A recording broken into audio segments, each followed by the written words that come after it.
I don't wanna grow up, I'm a curious kid. The world has 100 questions I can play with. So I'll open my arms and eyes and wonder every day till the day I die. All right, our speaker this evening is Dr. Charli Sakari, Assistant Professor of Physics and Astronomy at San Francisco State University. Charli earned her bachelor's degree in physics and astronomy at Whitman College in Washington State. She earned it with honors there. Then she earned her PhD as a Vanier Scholar at the University of Victoria in British Columbia, followed by postdoctoral work at the University of Washington. There at UW, Dr. Sakari developed her skill for giving popular astronomy talks with provocative titles, including, get this title, Radioactive Stars as Cosmic Clocks. I got a tentative promise from Dr. Sakari to present that someday. Evidently, cool titles are her strong suit, because tonight she is presenting Galactic Archaeology, Galaxy Assembly with Globular Star Clusters. Please welcome Dr. Charli Sakari. Thank you all very much for having me today. So I'm very excited to have the opportunity to talk to you today. Thank you very much for inviting me. And I'm going to talk about the work that we are doing here at San Francisco State, specifically the work with galactic archaeology, and we'll talk more about what that means. But first, I'd just like to introduce my research group at San Francisco State. So here we are, most of us in a Zoom celebration that we had last December. And here we have our students. And so we have two that have now moved on to PhD programs. Jonathan Cabrera Garcia was a master's student here and is now at Notre Dame. And Ami Dabokemp was an undergraduate here and is currently at NYU. And then I have several master's students working with me, Ray Stanley, Hamza Khan, Jessica Agnos, and Dilpreet Kaur. And then two undergraduates, Donovan Evans and Alona Kosabakova. And so these are wonderful students who are doing great work, and I'm definitely going to feature their exciting work that they're doing today. So what we're going to be talking about this evening is I'm going to tell you about the general goals of galactic archaeology, which are to understand galaxy assembly, and we'll go into why that's important and why we want to do that. I work in particular with chemical abundances of stars and clusters, and so we'll talk about why chemical abundances are so useful, and we will talk about how we get those through observations. Then I'll go into more details about globular clusters and why they're important for understanding galaxy assembly. We'll talk about star clusters in the Milky Way, and then I'll give you just a little bit of a teaser about how we can actually go beyond the Milky Way to more distant galaxies, and we'll use M31 as an example of this. And then we're going to do a bit of a deeper dive into our chemical abundances, and we're going to focus on two specific elements, barium and europium. We'll talk about how we create barium and europium in the universe and what the information they give us. And then finally, we'll end with a little bit of discussion about our place in the universe. So to start with, we'll dive into our general goals of galactic archaeology, and the general goal of my research is similar to a lot of astronomers. It's to understand the universe. No small feat, right? But what I mean by that is, we sort of have this paradigm for how the universe forms, in the Big Bang. And we know that, somehow we form stars and galaxies, and then galaxy evolution proceeds until today. And really what we'd like to know is we'd like to understand how these first stars and galaxies form and how they evolve to what we see today. But sort of more than that, we'd like to understand the physics that are underlying our universe and that dictate this process. So that's our general goal, is understand the universe and the physics that underlie the universe. So there are a variety of ways that you can get at this question, and the technique that I use is often commonly referred to as galactic archaeology. So to understand this, we can, talk about terrestrial archaeology. That's archaeology on Earth. So archaeologists, we typically think of as digging up old objects and using those objects in their old state now to understand civilizations that occurred in the past and to understand the behavior and actions of those civilizations. So that's basically what we're doing in galactic archaeology, except instead of civilizations, we're studying galaxies, and instead of old objects, we have old stars. So we use the stars that are currently in the galaxies to infer something about the past histories of those galaxies. So for instance, if we look at a galaxy like this is the Andromeda galaxy, M31, we can look at the stars in that galaxy and ask questions like, where and when did those stars form? And how did they get to where they are now? We can then ask, is this galaxy like others? Is it unique or is it more commonplace? And ultimately, we can ask, are the properties of this galaxy consistent with the physics that we think underlies the universe? So a bit of a discussion about what that physics is. We kind of have a good idea of generally how galaxies form and generally what the universe is made of. So we know that the universe is made of dark energy, dark matter, and sort of normal matter. The dark energy and the dark matter you've probably heard a bit about. They comprise the bulk of the universe, and the normal matter that makes up stars and planets and people is a very small part of the universe. But if we, may run simulations, this is an example from a simulation, we can see that we predict that galaxies assemble from mergers of smaller dark matter halos. So you have these, dark matter clumps, and over time they merge together to make bigger clumps, and those are what we then know of as galaxies. And so that's sort of our general paradigm for how galaxies form, through these ongoing mergers of smaller galaxies.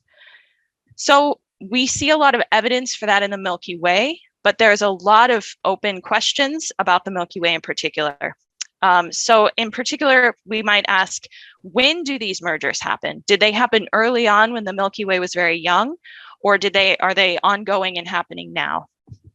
We can ask, what kinds of galaxies are coming in to build up our Milky Way? Are they, very low mass? Are they bigger ones? Are they major mergers? Things like that. And then ultimately, a really important question, is the Milky Way an unusual galaxy, or is it a more commonplace, typical one? And this is really important because the Milky Way is the galaxy we know best, obviously, because we live in the Milky Way. And we have lots of data about it. But realistically, if we want to understand galaxy assembly sort of, in a big picture, universal scale, we need to understand more galaxies than just the Milky Way. And so, the paradigm we have for galaxy assembly is kind of one like this. We see in this artist's impression, we have a large galaxy here that's sort of, has a smaller galaxy falling into it. And this is a process that we call accretion, is that the bigger galaxy is accreting that smaller galaxy and it's falling down into it. So that's our sort of rough paradigm for galaxy assembly. So that's what we're trying to do really with galactic archaeology, is we're trying to get at those details for galaxies, how they assemble. And the way that I approach this is by looking at the chemical abundances of stars. So the chemical composition. To understand why this is so cool, we have to think a bit about how stars form. So we know sort of roughly that stars form in these clouds of gas and dust. And so this is an example of a nebula that's showing, a star forming region. So we have these big clouds of gas and dust that are going to collapse down and form stars.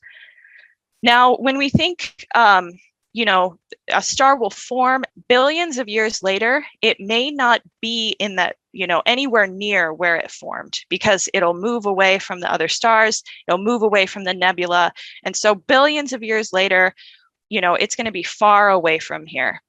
However, what will remain the same is that the star will retain the chemical signature of that nebula. So it forms from a cloud of dust and gas, and it will be made out of that same material for its lifetime. It has there are a few elements that change due to stellar evolution, but for the most part, the star retains the chemical signature of its birth environment. Even billions of years later, it's moved on, it still has the same chemical signature. Another key factor here is that the composition of this nebula depends on the stars that came before it. And so that means that the composition of a star depends on the stars that came before it. So you've probably heard the Carl Sagan quote, "We are star stuff." That's referring to the fact that the elements, for the most part, form in stars. So all of the elements that are present in this nebula and that will end up in its stars are the result of the stars that evolved and died before this nebula formed. So we can kind of understand that in this graphic here from NASA. So this is showing a star-forming nebula here. And we have then these two different cycles that are happening. So out of the star-forming nebula, we can create these protostars. And the protostars can either be, stars like the sun, or they could be more massive. And if there's, stars like the sun, they go through an evolutionary process where they become red giants and then planetary nebulae, and then they blow off their outer layers and become white dwarfs. Whereas massive stars have a different evolutionary process. They are massive stars. They then become red supergiants or other types of stars, and then they become supernovae and can end up as neutron stars or black holes. But a crucial part of this is that during the planetary nebula phase and during the supernova phase, the stars eject material. So in this case, they blow it off, and in this case, they explode, and that material can go back into a new star-forming nebula, and then new stars will be formed in that star-forming nebula that are enriched in the products of these stars. And so this is why we have a cycle, because stars form, they evolve, they produce new elements, and they deposit them into a new star-forming nebula. So over time, we have this effect where stars increasingly enrich what we call the interstellar medium.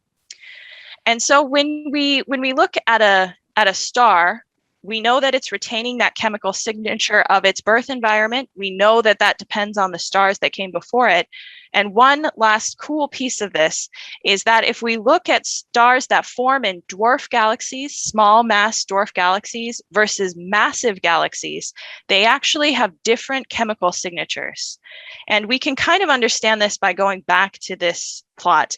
So dwarf galaxies just have sort of fewer stars in them because they have lower mass, so there's just fewer stars.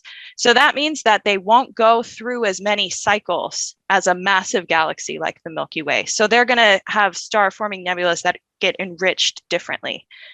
But this is particularly cool because it means that if we look at stars that formed 10 billion years ago, we can tell whether they formed in a massive galaxy or a low mass galaxy.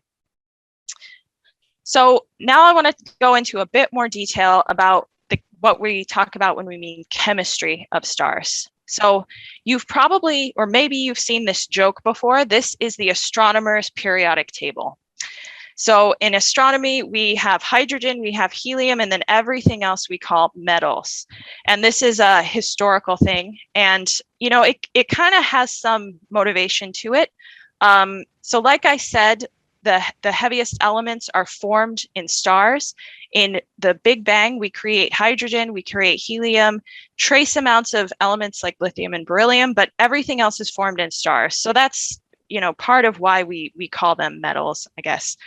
I will say things like Metalpoor or metallicity, and what I'm referring to is then kind of an overall abundance of these other things.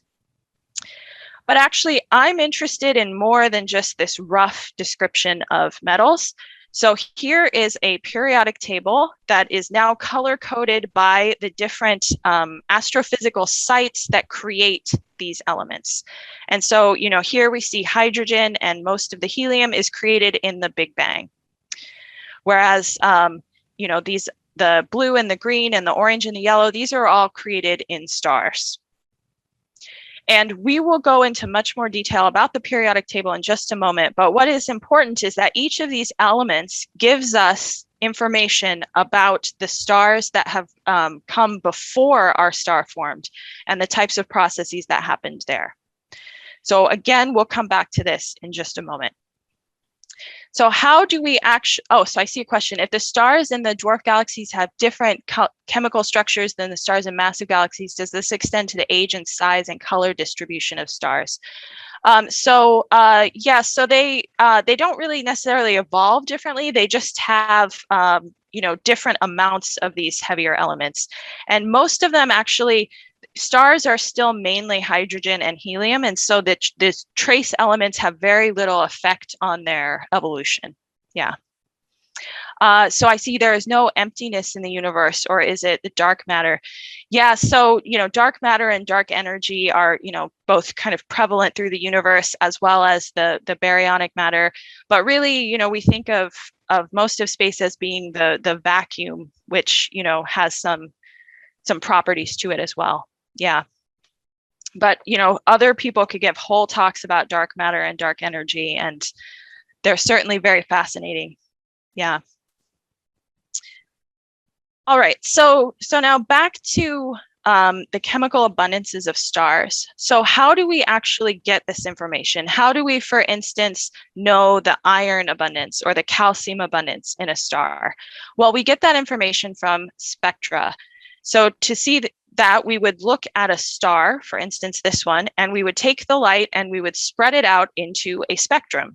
So you have hopefully seen this album cover before. So in this album cover, we have white light that we put through a prism, and that makes a rainbow spectrum. And we don't typically use prisms in the type of spectra that I use, but the principle is the same. You take the light and you spread it out. And so if you were to sort of look at something like a light bulb, or, typically when we look at the sun through a prism like we would expect to see a rainbow spectrum. And so you might expect to see something like this.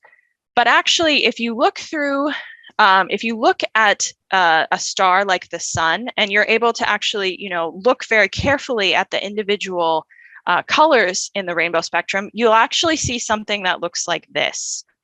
And this is the rainbow spectrum, but on top of it, there are these dark bands, and we call these absorption lines. And these are specific colors or energies where there is light missing. So light has been sort of removed. And so we can understand this by sort of thinking about what a star is. So here is a graphic that I have made that is very much not to scale, obviously. This is a huge telescope for one thing. But anyway, so if we had sort of just like a light bulb sitting in space, kind of a perfect thing that's radiating, and the light traveled to us, we may expect a rainbow spectrum. So that's kind of what we think. But that's not actually what's happening with a star. A star actually has an atmosphere. So the light that's coming from the center of the star where the fusion is happening, once it's able to make it out of the star, it has to travel through this more tenuous atmosphere. So similar to the Earth's atmosphere, but nothing that we could ever breathe or be in, because it's very hot, of course. And so when it travels through the atmosphere, it hits individual atoms that are there. And these atoms have electrons, and those electrons are then able to actually absorb specific energies of light. And so when we see these absorption lines, we actually know that they are caused by those specific atoms in the atmospheres of the star. So for instance, we can say, oh, this specific line is a calcium line, and this specific spectral line is a hydrogen line, and this specific one is a sodium line. And this allows us to determine that those elements are present in the atmospheres of the star, even though there's not very many of them compared to hydrogen. And in addition, the darker this line is, the more of that element is present in the atmosphere. So we can use the what we call the strengths of these lines to determine how much of these elements are in the atmospheres of these stars. And what we typically see, we don't typically look at spectra like this. We typically look at them like this. So this is a plot here. We have wavelength is on our x-axis. That's color. And so to demonstrate here, this would be, the purple end here would be very short wavelengths. The red end would be very long wavelengths. This plot that we're looking at is just a very small section in sort of this greenish yellow part here. So a very small section of that. And then this on the y-axis is what we say normalized flux. And so what that means is we've removed the rainbow spectrum. So if it was a perfect rainbow, it would be here at 1. And so we see all these dips down here are those dark lines that we're seeing in the other one. And if it was completely dark, it would be down at 0. And this is a spectrum of the sun in that very small chunk. And you can see there's a lot of absorption lines in here. And I've labeled some of them based on the element that created them. And so we have a bunch of iron lines here. Here's barium, silicon, zirconium, vanadium. So a lot of different elements that are present in the atmosphere of the sun. And what is particularly cool about this is, as I mentioned earlier, these elements each have different nucleosynthetic sites. So nucleosynthesis is the creation of the elements. So that means they each form in slightly different ways in different types of stars. So that's exactly what we saw in this periodic table here, that they form in different ways. And so each one of them is giving us different information about the stars that came before the sun or before whatever star we're looking at. All right, so that was our real crash course in sort of what we're doing, what the goals are, and how we do it. So now I want to jump into talking about globular clusters and their importance for galactic archaeology. So here is a Hubble Space Telescope image of a Milky Way globular cluster. This is the cluster M15. And you can see globular clusters are some of my favorite objects in the universe. They are beautiful. Even without the Hubble Space Telescope, they're beautiful. And we can see that a globular cluster is generally something that looks like a glob of stars, right? It's fairly centrally concentrated. There's a lot of stars there. And in the Milky Way, sort of all of the classical globular clusters are old. And by classical, I really mean obvious. And we'll talk about this in a moment. So in the Milky Way, they're all old. This is not necessarily the case in other galaxies. For instance, the Large Magellanic Cloud has some younger ones, for instance, but in the Milky Way, they're all old. In the Milky Way, they also tend to be different from another type of cluster, which is the open clusters. So here's another globular cluster. This is 47 Tuc, which is a southern hemisphere cluster.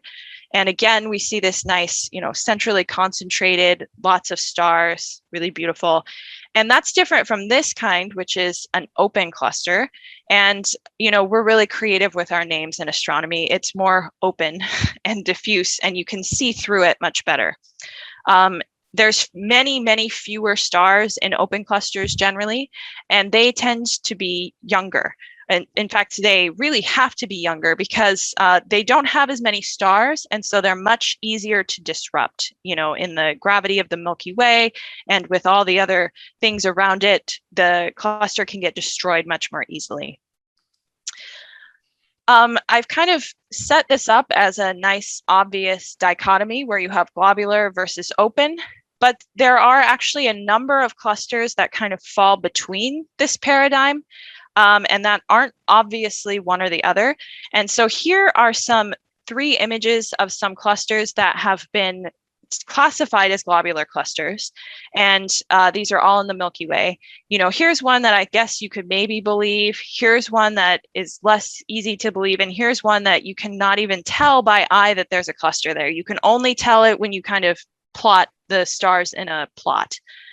And there's a lot of questions about, can these even be considered globular clusters? Are they really the same thing? Do they show the same chemical properties?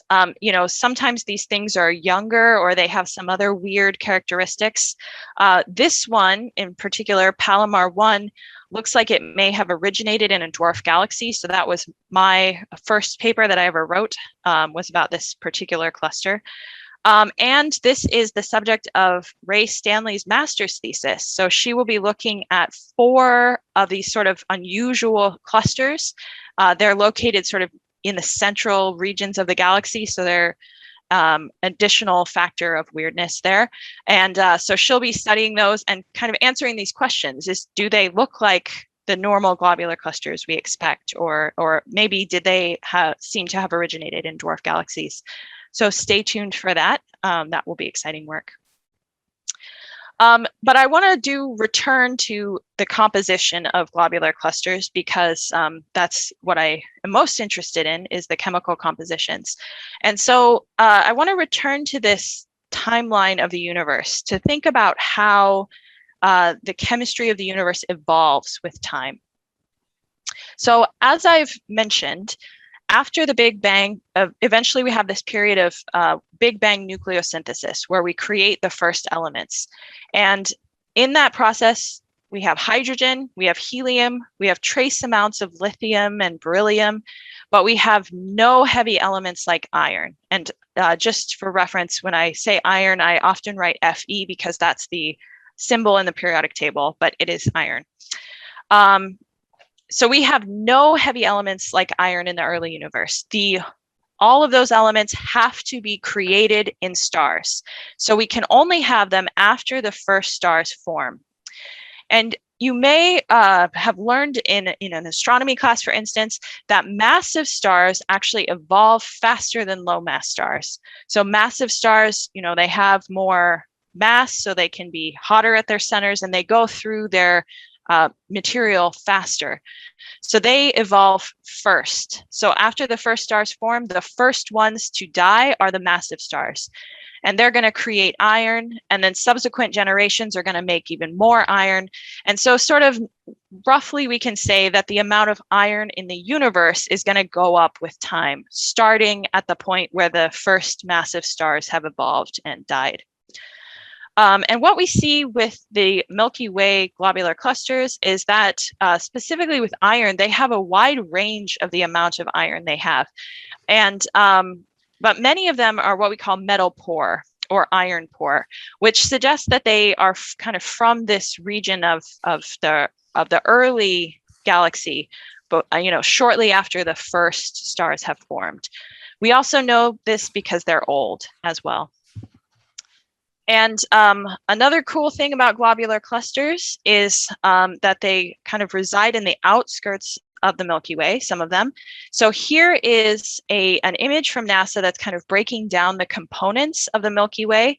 So here we have the galactic center in the center of the image, and then the bulge is kind of this part in the center that surrounds that. The disk is what we see here. The sun resides in the disk. This is where all of the current star formation is happening in our Milky Way. And this is where many of the stars that we see in the sky are in the disk. This is also where open clusters are because they're younger. So they've formed here in the disk. Globular clusters, however, many of them are in this extended spheroidal part of the galaxy that we call the halo. So this is, kind of suggesting that they may have formed in a disk, but they ended up in the halo later, or they formed during an early part of the galaxy's history before things were really settled down.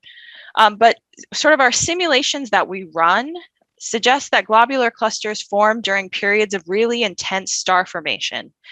And so this kind of is giving us a hint that globular clusters are probably probing the earliest star formation in the Milky Way. As well, we're going to talk about this a little bit. They're going to probe accretion to the Milky Way. So when those dwarf galaxies are coming in and building up the Milky Way, they're going to probe that as well. And one last cool feature of globular clusters is that their formation is rather mysterious. Star formation in general is not yet well understood, which is exciting, of course, because we have a lot of stuff to learn. But globular cluster formation is especially weird. So sort of naively, you would think if a globular cluster forms out of one giant molecular cloud, the same cloud of dust and gas, we would sort of naively expect all of the stars in the cluster to have the same chemical composition. We'd expect them to all have the same iron abundance, the same calcium abundance, the same, magnesium abundance. But in fact, that is not the case. All of the globular clusters in the Milky Way have variations in some of the lighter elements like sodium or oxygen, but there are some that are also especially peculiar. And one of these is the globular cluster M15. So M15 actually has a spread within the cluster of a type of element called the R process element. And we're going to come back to this in the next portion of this talk. But this is the subject of Jonathan Cabrera Garcia's master's thesis, which is characterizing this spread in M15. So this is particularly important because globular clusters, as I said, are sort of probing a really important part of the Milky Way's formation and assembly. And so if we really do want to understand as best we can how these clusters actually formed. So since we've kind of gone over a lot of different features of globular clusters, I thought it would be helpful to summarize them really quickly before we move on. So we talked about how globular clusters really trace these periods of intense star formation, because you need to have a lot of star formation happening to make these big, massive clusters. In the Milky Way, they particularly seem to trace these ancient star formation and accretion events. We know that most of them are old and metalpoor. And some indeed seem to have been accreted from dwarf galaxies. So they formed in these dwarf galaxies that are then building up the Milky Way. And on top of this, globular cluster formation itself is a bit mysterious. We don't totally understand it, but it's an important part of the puzzle. So I see, oh yeah, solar system planets aren't supposed to have the same composition. So that's a good point. The planet formation process has, some things that are different with the structure of the planets in particular and whether they're rocky or gaseous. But in general, they're the composition of Jupiter shouldn't be terribly different from the sun, for instance. But those things are a bit more understood than why two identical stars would have a different composition. Yeah. All right. So does the Milky Way have any nearby dwarf galaxies? Yes, the Milky Way does. We have a lot of nearby dwarf galaxies. So we have one, in fact, that we are currently accreting called the Sagittarius Dwarf Galaxy. And I'll go back to the artist's impression of that. It looks somewhat like this, where we can actually see the streams from that galaxy being currently accreted.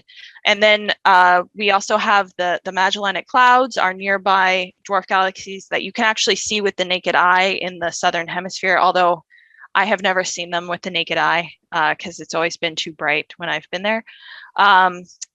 And we have lots of other ones. Some of them are, obvious dwarf galaxies. Others are much harder to see, when you look at them in images, because they look very similar to those sort of sparse clusters I was showing. But yes, there are many of them. Yeah. And some of those dwarf galaxies have their own globular clusters as well. Yeah.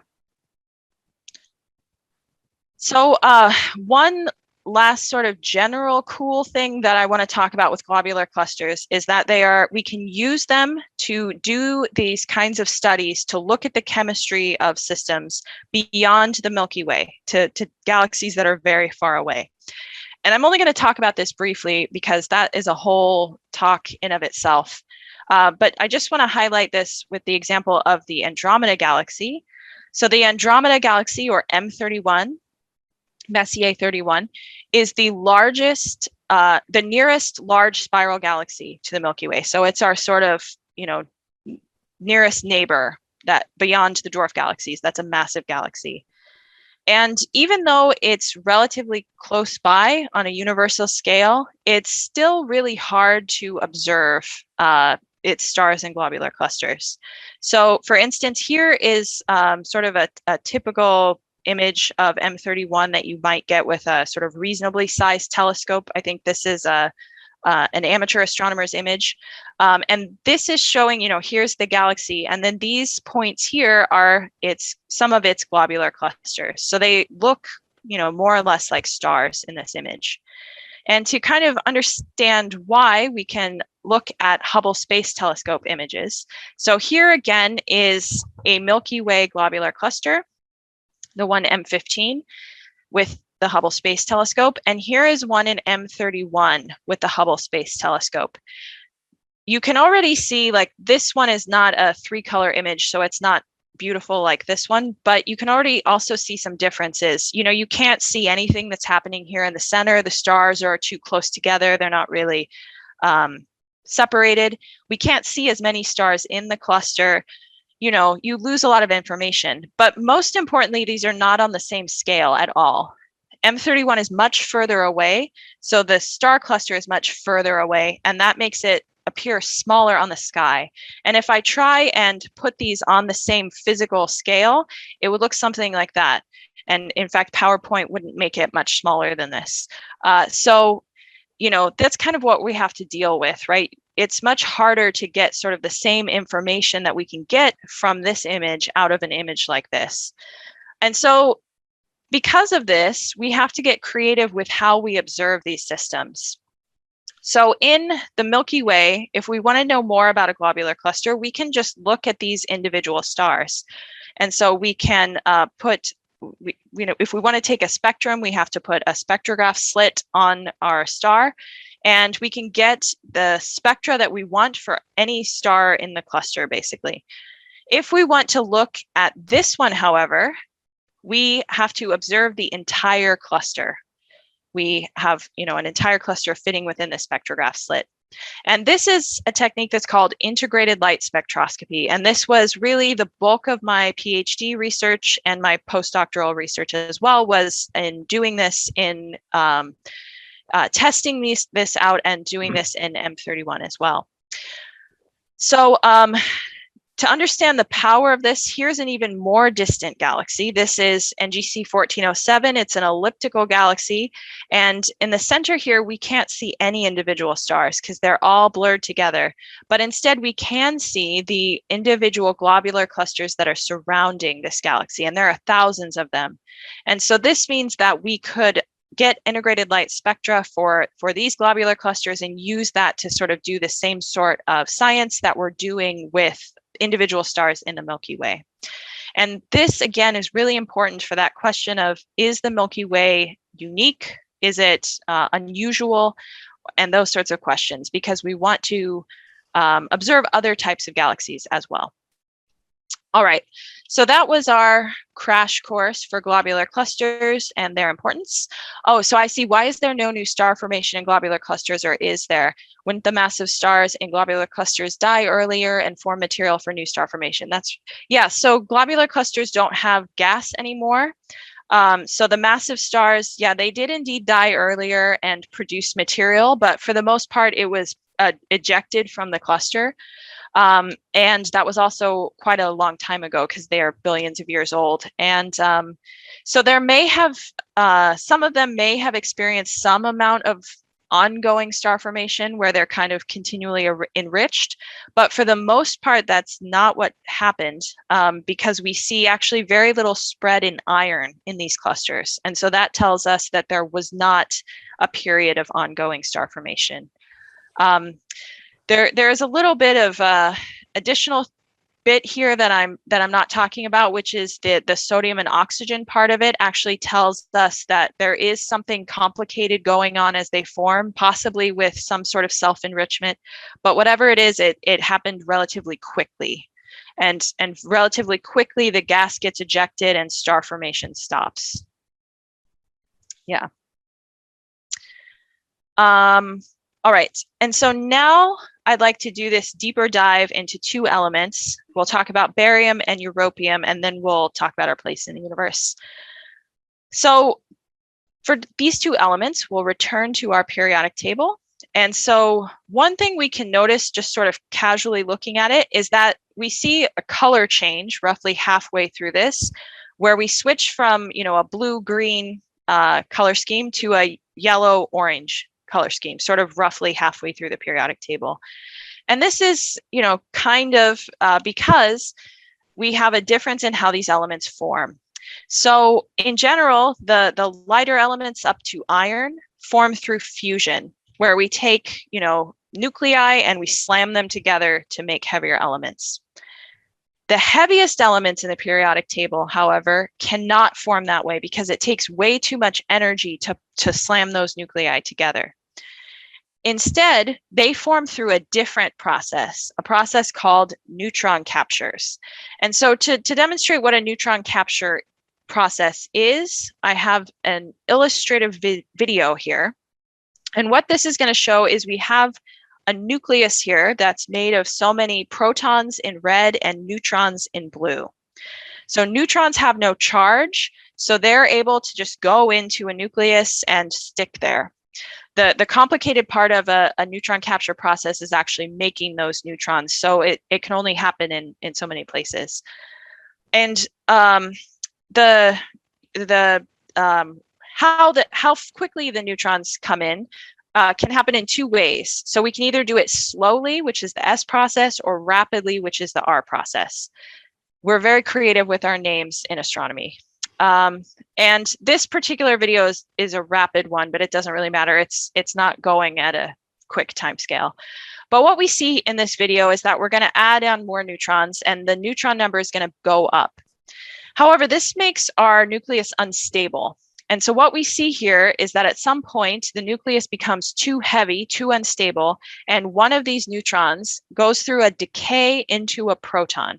And we see when that happens, our proton number goes up. So the proton number is what defines what element we have. So for instance, we have nickel here because it's 28 protons, and then we create copper with 29 protons. So if we have enough of these sort of adding on neutrons and then decays, we can create heavier and heavier and heavier elements in this process. The specific elements that we create depend on how quickly we add on these neutrons relative to that decay timescale.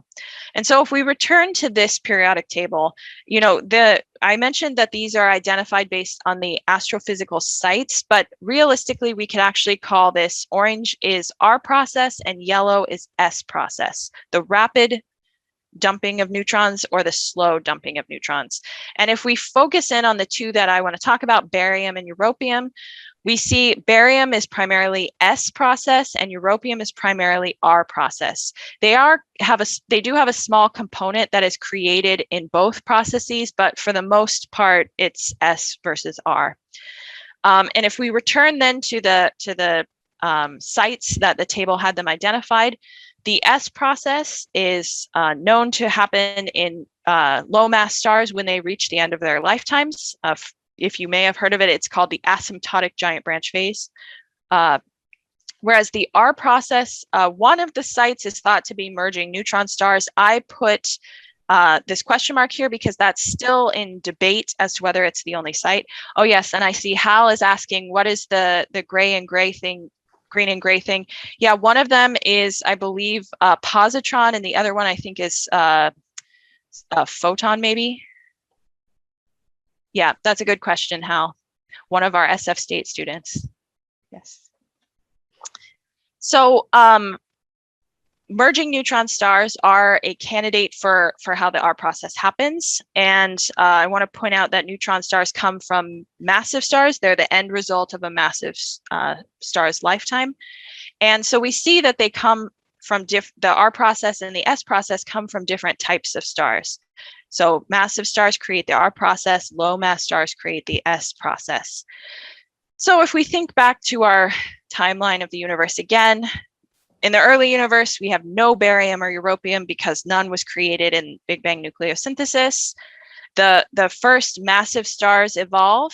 They are able to create barium and europium in the R process. So the R process in the universe increases with time. As this then introduces questions already about neutron star mergers. Can they happen early enough in the universe, and are there enough of them to be able to explain all the R process? I'm not going to answer these questions, but they are definitely, because they're still open questions, but they are definitely important questions that we should ask about the R process. After enough time has gone by, lower mass stars can evolve to the asymptotic giant branch phase, and they will then create the S process, which produces barium, but very little europium. And so the amount of S process in the universe goes up. And so I want to focus in on the R process component here.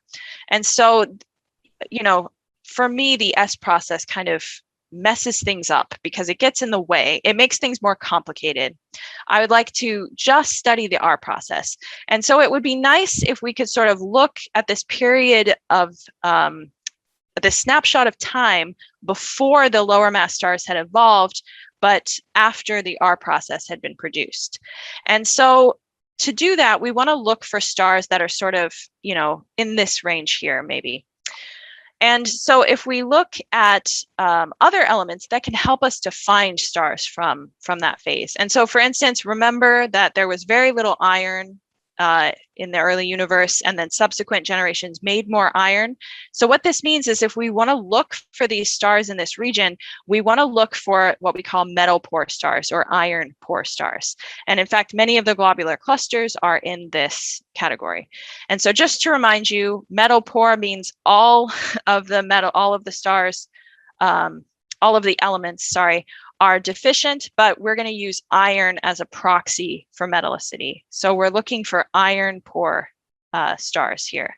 And the search for these metalpoor stars in particular is a goal of this collaboration that I'm a part of called the R Process Alliance. And so we want to understand R process nucleosynthesis and how this contributes to the buildup of the galaxy as well. And so one of our primary goals for this collaboration is to identify some of these metalpoor stars that are enhanced in our process elements. And so we have a survey, and the goal of this survey is to find more of these and use them to understand our process.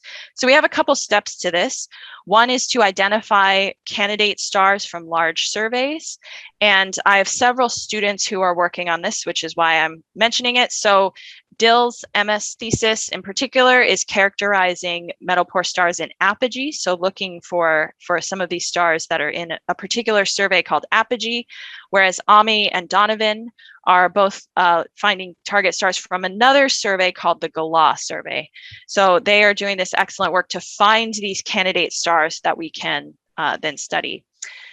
If we want to actually get the information about the R process elements, we need to get those nice, beautiful spectra that I showed you, for instance, with the sun. And so to do that, we have to do more observations to characterize R process enhancement. And so here are some of the papers that the R Process Alliance has published in the past. And with some of them, we might even want to go back and get better data, better spectra to get even more information. And so that is, some of the students are also working with this higher quality, better data. So Hamza Khan is doing his MS thesis about a specific type of star called limited R stars, whereas Jessica Agnos is looking at another highly enhanced R process star. So they're doing their master's work on these spectra. Another thing we can do is we can look at how these stars are moving around the galaxy. And orbits are really important because they can identify these stars that formed in dwarf galaxies or may have been brought in. And this is what Alona Kosabakova is doing for her senior project, finding the orbits of some of these stars. So that was just sort of a crash course in what a lot of my students are doing with the R process. But I do want to return to M15 because, as I pointed out, it has this spread in the R process. And actually, most globular clusters are at least moderately enhanced in the R process. But M15 does have that star-to-star spread that former master student Jonathan Cabrera Garcia was looking at for his thesis. And so here is a figure that is from his upcoming paper that's looking at the amount of barium compared to iron relative to the amount of europium compared to iron in a bunch of different stars in M15. So most of these are from the literature. Jonathan has had 6 stars for his master's thesis, but he's going to have 63 for the paper that he's working on now. So that's a lot more. Previous observations have shown that whatever has happened to make this spread had to have happened as the cluster was forming. It can't have been like something that happened nearby and polluted the stars. And so Jonathan's paper will double the number of stars in this plot and increase the number of available elements that we have, and will give us a lot of information about where the R process enhanced stars are, spatially in the cluster. And so he's doing a lot of really good work with that. So yeah, stay tuned for that as well. All right, so we've now gone all the way through are focusing on 2 elements. And just last few minutes here. Oh, so yeah, question. When you say there was no europium, barium, iron in early universe, is this based on observation or modeling? If you can observe them, do you find them nearby? So that is based basically on our, models of the Big Bang. And there are observations that are sort of tracing, pristine environments. And yeah, so realistically, like the conditions of the early universe as we know them just it wasn't possible to create those heavy elements. Yeah, so in those models, you can only create hydrogen, helium, and trace amounts of the lighter elements, and then that kind of matches what we see with the observations. Yeah. All right, so now just in the last few minutes, I want to focus on our place in the universe and take a little bit of a segue because we've been talking, about galaxies, and I've talked a lot about the Milky Way and how the Milky Way fits in with the universe. But of course, we're here on Earth, and it may seem like these galaxies are far away and like we don't really have anything to do with them. But one of the things that I've been doing lately is working in a large international organization called Astronomers for Planet Earth. And so this was an organization that started at SF State actually in 2019 and then merged with an organization in Europe. And we have, over 750, I think it's over 1,000 now, members from 42 countries, 6 continents. We're growing all the time. And we are a group of astronomers who really want to bring our unique astronomical perspective and our knowledge of physics to the discussion of climate change. And in particular, I've already mentioned one of the things that one of the pieces of expertise we have, which is the formation of spectra.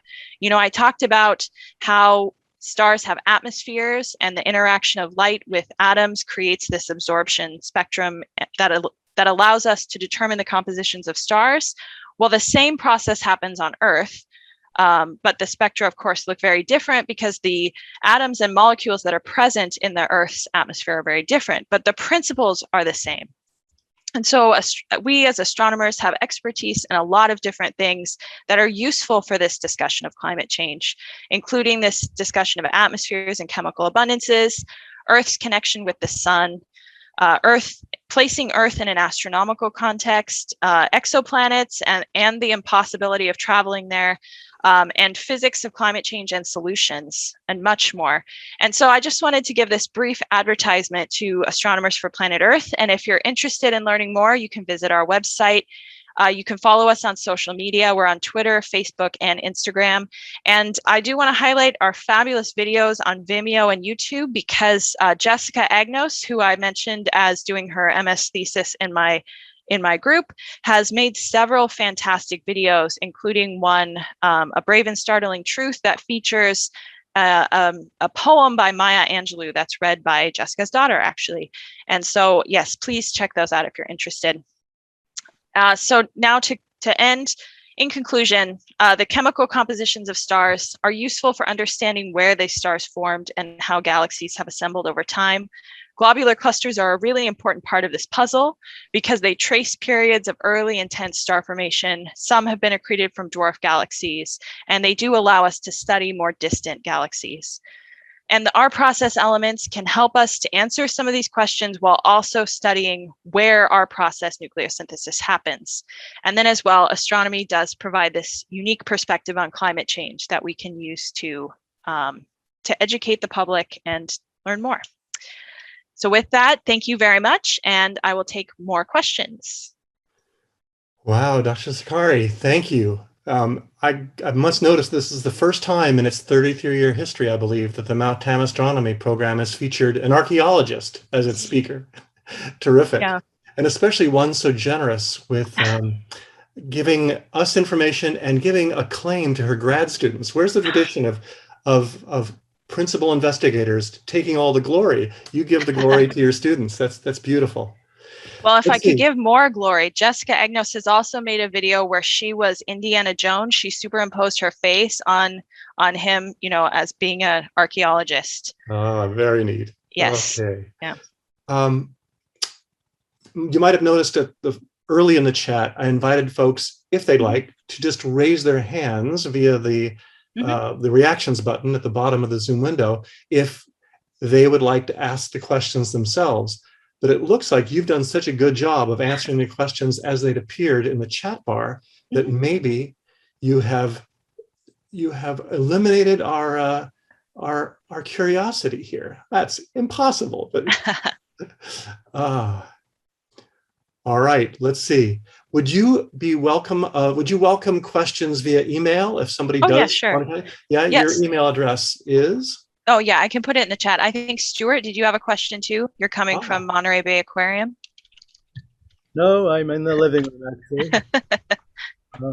Thank you very much for the presentation. I enjoyed it, though I did have some technical difficulties, so you may have answered my question.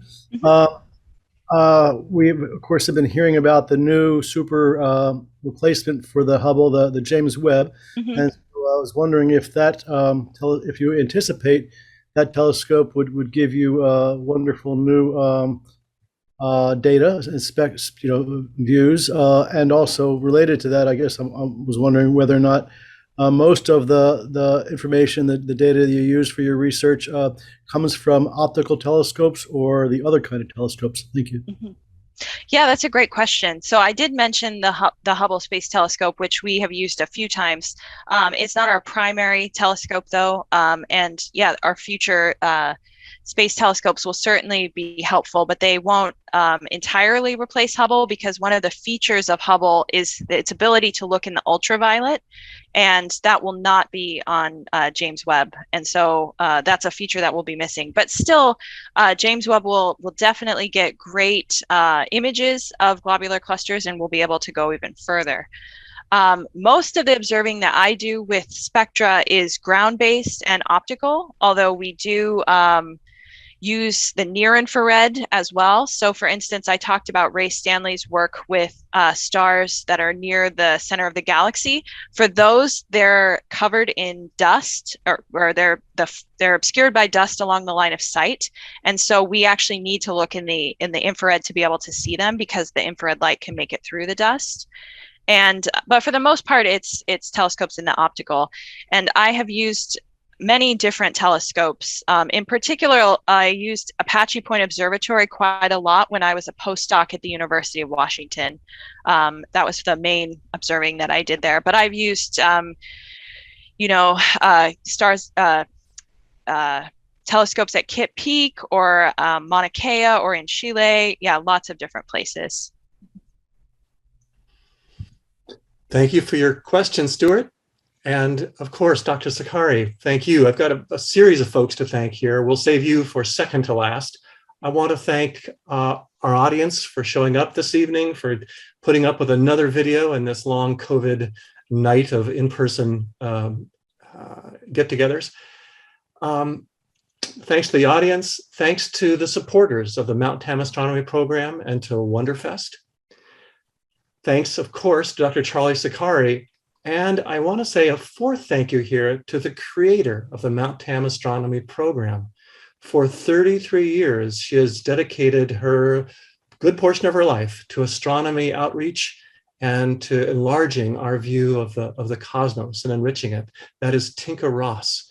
So as we applaud, perhaps with silent American Sign Language applause, as we applaud Dr. Charli Sakari, please join me in thanking Tinka Ross, who's in our audience tonight. Thank you, Charli. Thank you, Tinka. Thank you, Tinka. And Tucker. All right.